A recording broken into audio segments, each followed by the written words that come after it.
I keep asking, who drew these verbal boundaries between us?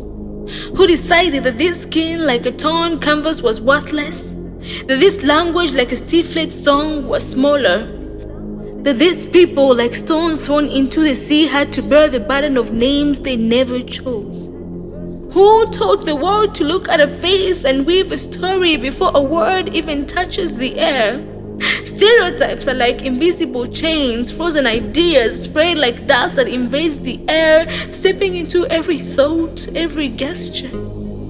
See, they're born from small experiences, isolated and fragile like shards of glass, which we transform into universal truths, forgetting that each human being is a universe of particularities, hidden smiles, secret dreams. They lock us in narrow boxes, metal cases heavy and suffocating, labeled in ink that bleeds and spreads, too noisy, too quiet, too dark, too foreign, not enough. And they say, stay there, that's all you are.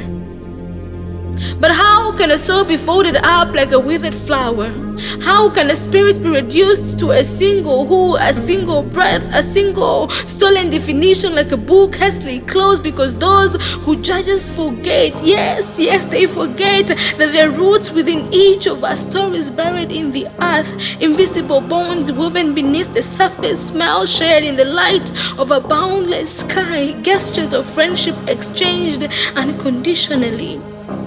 Stereotypes are not just words, they are slow tides that erode dignity grain by grain until we forget the power of our own voice. It is bitter. Yes, it is better to diminish others like a sculptor who plans a work to see his own image. This silent violence, yes, this silent violence like acid rain eroding human foundation transforms beings into wax figures, easier to break, to forget. Because putting someone in a box is not just ignoring them, it is stripping them of their stories, stealing their memories, their laughter, their dreams that float like stars in a dark night. It is denying them the right to simply be without the weight of expectations and judgments. And what a tragedy that in this quest to divide us from them, we forget. Yes, we forget that there has never been only us. Different voices, yes. Different colors, yes. Different stories, is true, but all thriving like waves, crashing against the same shores with this fragile and proud humanity. So yes, let's not allow the clouds of prejudice to obscure this shining truth.